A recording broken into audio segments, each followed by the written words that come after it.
Hey guys, in this video I'm going to explain the internal sequencer of the Quasimidi Raven synthesizer.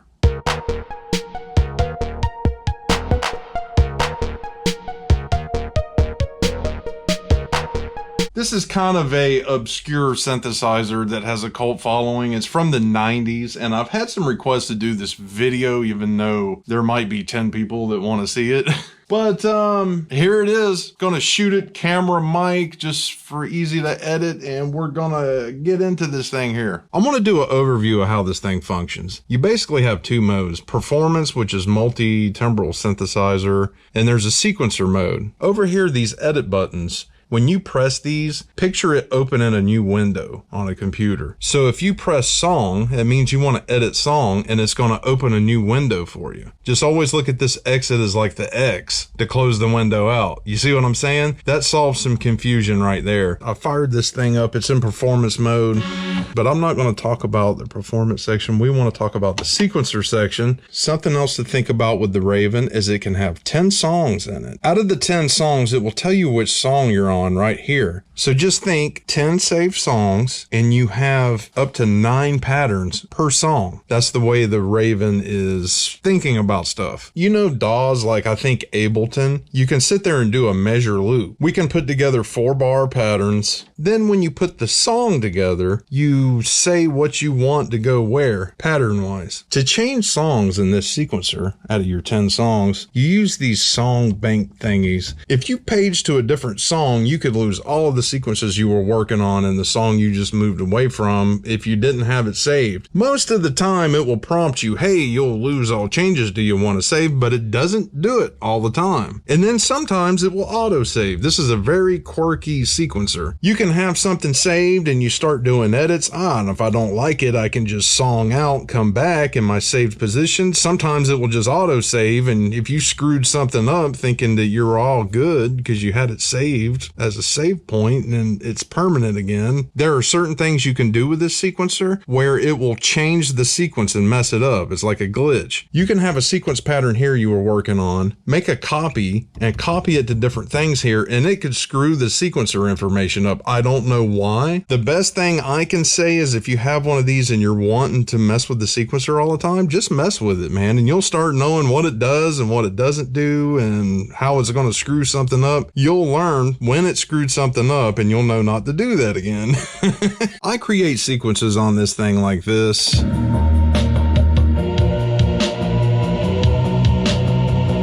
And I'll share them on Facebook and stuff, and people are like, oh, well, you should do a tutorial how you do that.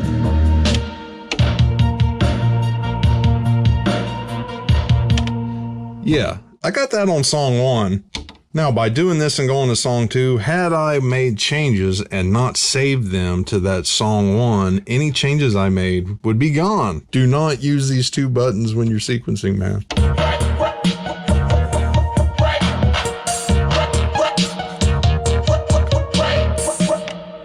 So those asterisks mean song 5 in this thing is empty, so we're going to start on song 5. If you have no sequence data on yours, it's probably song 1. We are on song 5, and we have empty 0 through 9, so let's just start on 0. When you hit 0, it'll start playing whether there's anything there or not, so usually I'll hit the pattern, hit stop. If there was something here on 2, it's saying, hey, it's playing 2 right now, but there's nothing there. Put the thing on pattern 0.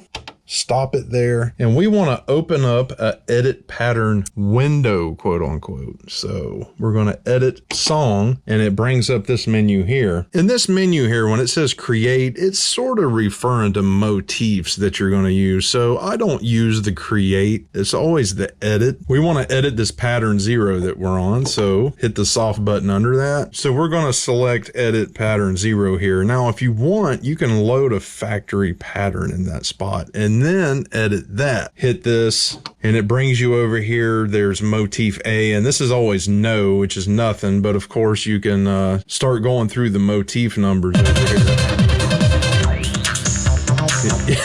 But I don't want to do that. Close that window out. We're back here. Remember, we're Xing out windows over here.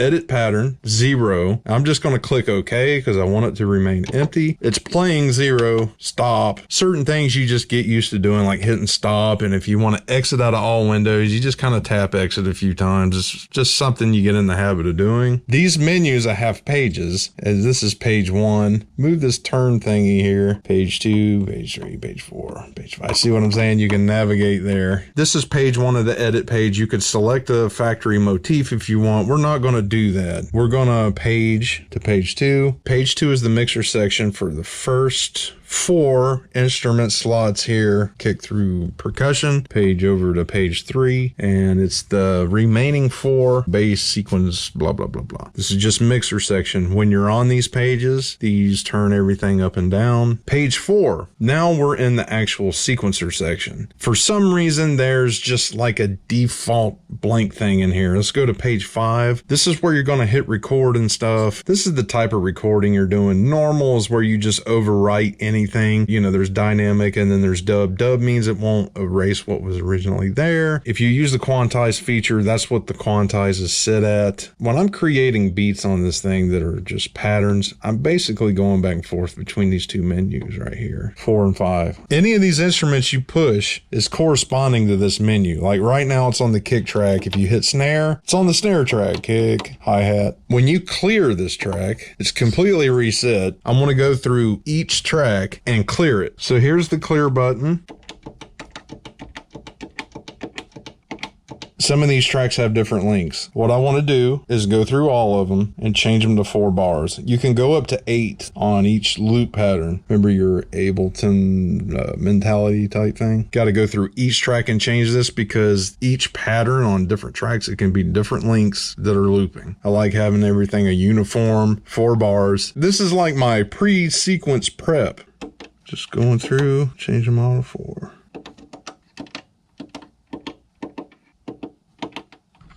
Okay, we're good. All right, we're on the kick. This kick will only sound when you're in this sequencer, these 2 pages right here. When you go into mixer section, the kick is no longer corresponding to whatever you're editing. This thing's complicated, then again, it's not. Just think, man, it's 90s technology, man. You can get it. We're in the pages where we can clear and do different stuff to the sequence here. Record is where we're going to be at, right, for this kick? While we have this edit pattern window up, part. And that just opened another window to this part that you're hearing. I don't like this kick. It is on drum sets, which is an original Raven thing. That X drum is the max expansion. My favorite kick on here, I think, is the Lindrum kick. Gonna X out that window. So the instrument thing's gone. And here we are back at our record window. Hit record to start recording.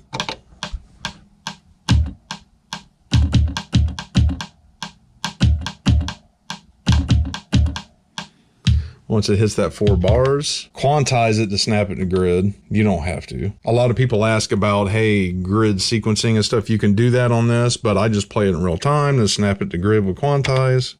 Go to snare. That snare's pretty cool. Record.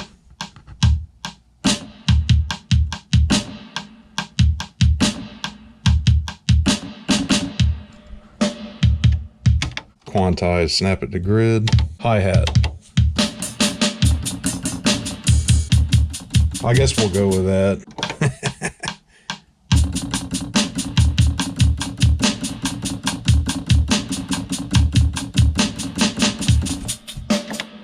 Snap it to grid. Percussion.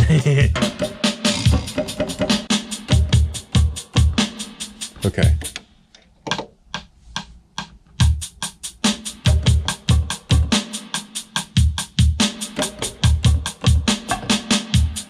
Now, bass. Sounds like crap. Okay. Open up the part window for this bass. We are in basses, and that's the instrument. Anything that is flashing here, that is what this value will control. So if you wanted this value to control instruments, you would touch this. Now that that's highlighted, you can get more surgical with this right here. It's more accurate, you know. It's not jumping around everywhere. See, it's hard to audition these with one hand, you know, when I'm... If you're on a cell phone, you won't hear that. Let's try to find a different bass. Yeah. Exit out of the part window, and we're back here at our sequencer.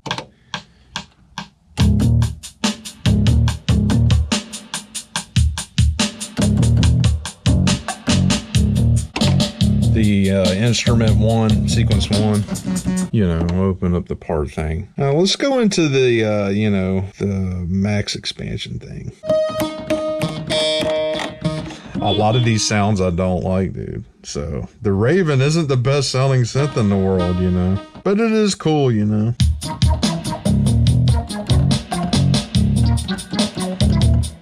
Yeah. You're probably be like, hey man, what the hell? Yeah. Because you're in the instrument thing. Close that window out. We're back here at the sequencer thing. We had open.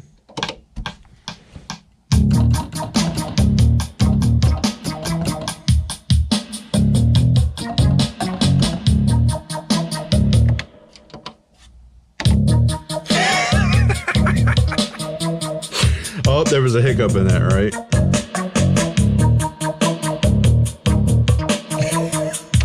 Okay, undo it. Then that undid the quantize. You can change the quantize to 8th note. Yeah, do that. See what we got.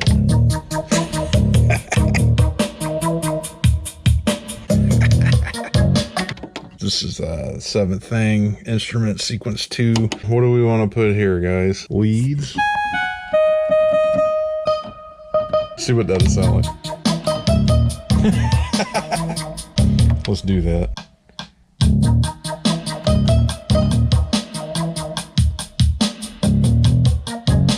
Yeah, we'll just leave it like that, right? Last instrument here, chord. One thing this max expansion has is vocal thingy.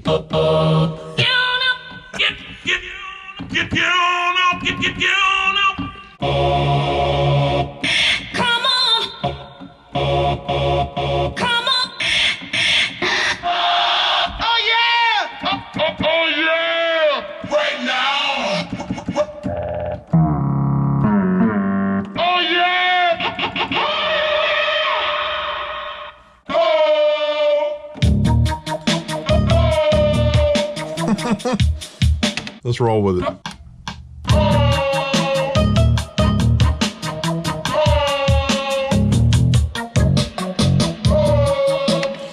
Come over here, page over. Now we're in the mixer section.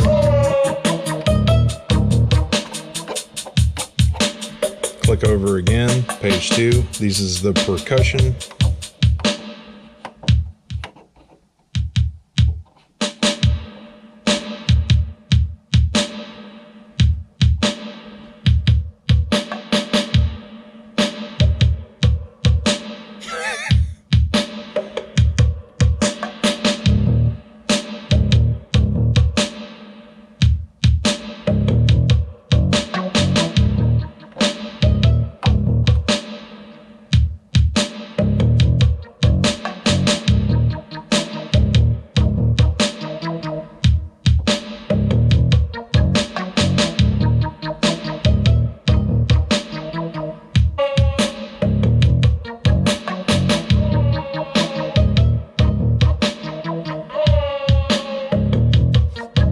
Hi-hat here.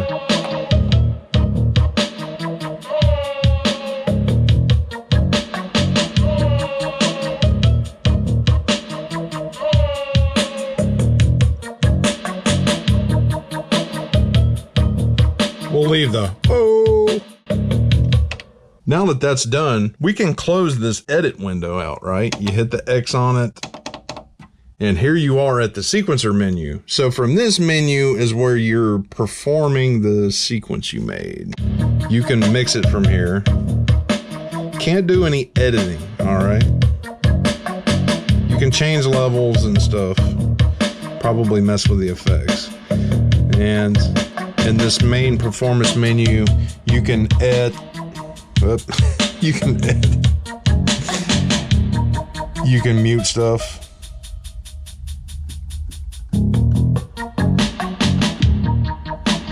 Bring it back. You can also transpose it with this octave.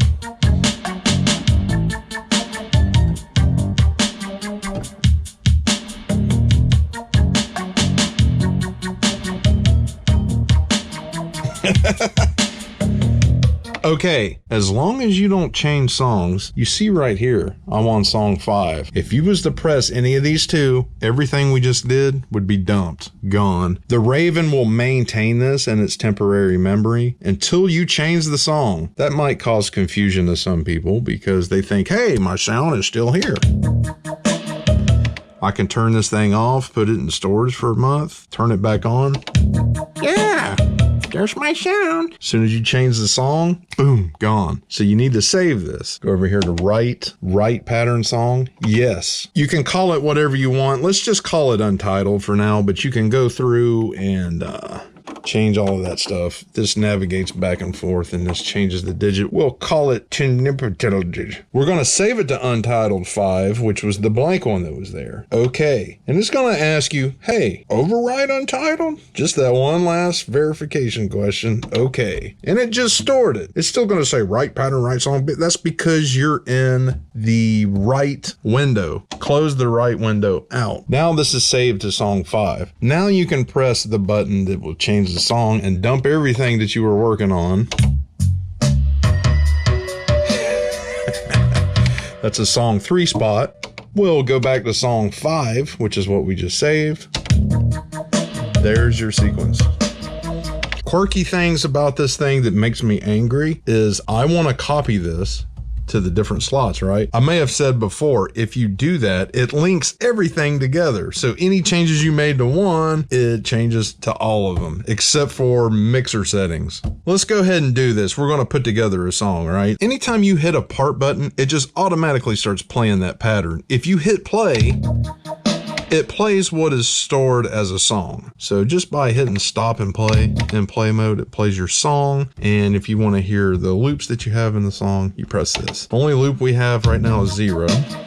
We want to, let's try this. Click right. You can see that page 1, there's multiple pages because of that arrow. We don't need to write the pattern because it's already saved. Hit the page over. We can init the song, which would delete it. And if you init it, it's basically temp memory until you overwrite it. So anything you're doing to this song is just temp memory that will disappear when you change the song. It doesn't clear temp memory until you change the song, right? We don't want to init kick, which is the part it's on. I guess this is, send sysx. If you wanted to save this stuff, send all, blah, blah, blah, blah. Okay. Now we want to copy this pattern, which is P0, put it to the one next to it. I'm not going to fill the whole thing up just because we're just going to put together a simple little song, show you how to do the songs. Okay. Pay attention to what song you're on because it doesn't always say copy pattern to song 5, which is what you're on. Sometimes it might say song 3. And then you think you're on song 5 and you just copied your pattern somewhere else. Copy that pattern P0 to song 5, P1. That's what we want to do. Okay. And we don't need to copy pattern P0 anymore because we just did it. Let's close out that edit window. Here we are in the main sequencer thing. Now these two should have the same sequence on them. One of the things that doesn't get linked is the mixer section, like I said. So let's go to pattern 0. That opened up this window. We want to edit the pattern. It's asking, hey, select 0. Yes, of course, dumbass. That's what I'm on. Here we are in the mixer section again. These are the first 4. Let's just say I want to bring the kick out.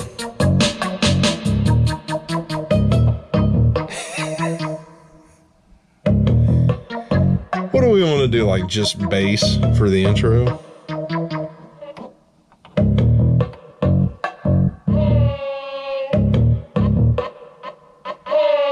That'd be our song intro, right? Regular sequencer thing here, sequencer play thing. Our intro. That's where it will keep them separate. But if I was to change the hi-hat to, it would just make them all across the link. If you start each pattern from scratch, like we just did the one, it will not do that. You can change between 2 totally different patterns in the same song. However, another thing that it doesn't do, which sucks, is it won't maintain the same instruments. I tried forever. I was like, can you at least give me the same instruments across here? You know what I'm saying? Start from scratch, same instruments. You have to go through and pick all of the instruments instruments. I would like to have the same instruments and mixer section. If there's a Quasimidi tech watching this and you know how to do what I'm saying, please let me know. I've been messing with it for a while. Can't get it to do it. There's our two patterns that we're just going to do a demonstration song with. Let's open up this edit window. We're going to edit song, pattern 0, S1. It's just looping S1 of the song right now. We want to keep this at S1. Now it just automatically went to S2, which is the second, measure of the song. We'll do the same pattern for S2. So keep. Now, for S3, we want to go to our other pattern, which is, 1, okay? Change this to 1. We want to go to that for the third measure, or whatever you call it. So we're going to keep this to S3. So we're building a song, okay? And of course, we're going to do this to S4. Let's just go ahead and do 5 and 6. And then we'll do an ending at S7, which goes back to the 0. Yep. And then from there, this is where you do navigate using these. I try not to use these because you can mess up though. But when you're in here building a song, you use these. When I try to go to the right, it's saying end of song. You have to add. You can insert a measure in different spots. Like, let's just say, hey man, I want to put a breakdown right here and not sure how to do it. You can come over here and hit insert. It will ask you, where do you want to insert a blank measure? Don't want to do that. Exit. Now we're in the regular play mode. When we hit play, this thing will play the song we just created.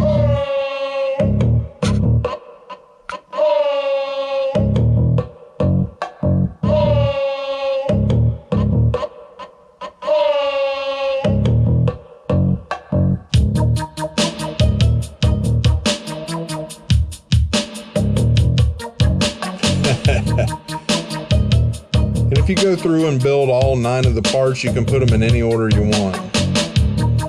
So when we were in that menu putting the song together with the S's, this is what we were doing. And it's going to jump back to the pattern 0 all by itself. It's doing all of this by itself. If you just wanted to hear one of the patterns of the song, there you go. Do not change the song. Want to save your progress, right? Don't want to lose any of this stuff. Hit right.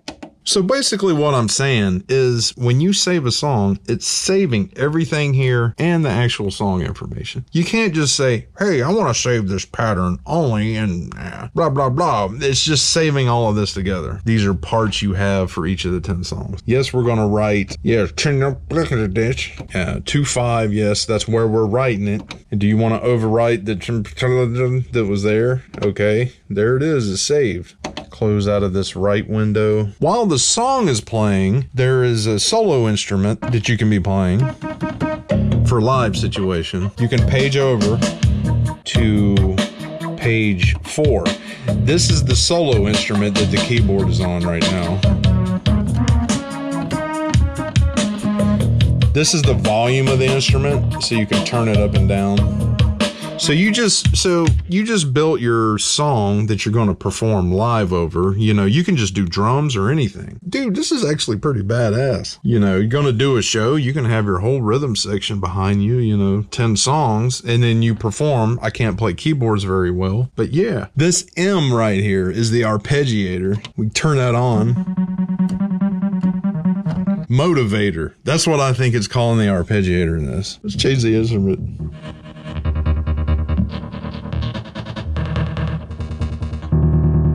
Let's go to,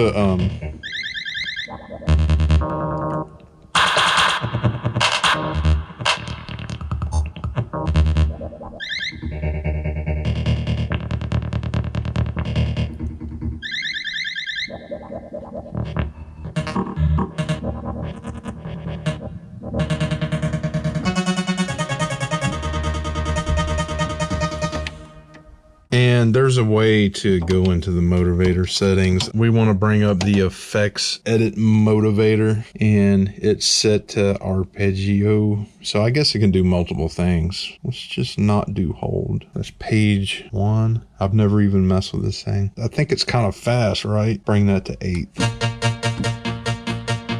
You can adjust like a gate. I guess that's how long it will sustain it. All right, let's roll with that. The motivator. Let's play our song, and we're gonna play this arpeggio over it. Nope, no. Come on. All right, man. Gonna break out some gangsta stuff right here.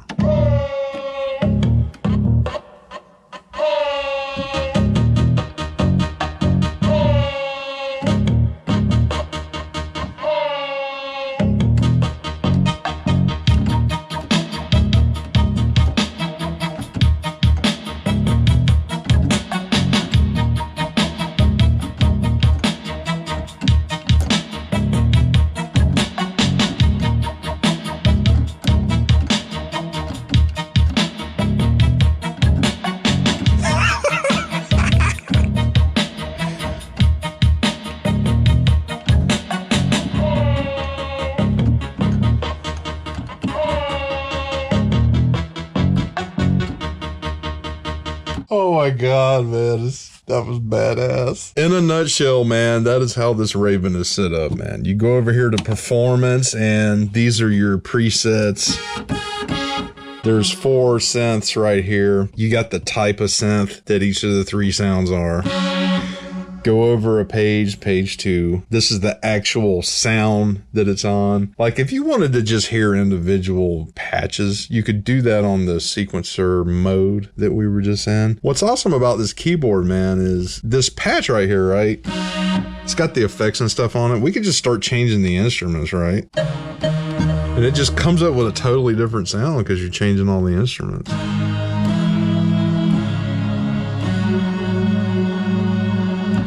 Change that again.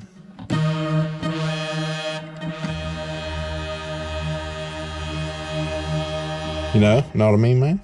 Now, here's a patch that has 4 instruments. Go back to page 1. These are the type of instruments. Let's just say, hey, I don't want synth leads. Let's just go to like natural, do a bass. Let's do synth pads, whatever. All right, so these are the type of instruments. Just totally put this patch together by changing the instruments. Looks like there's a motivator.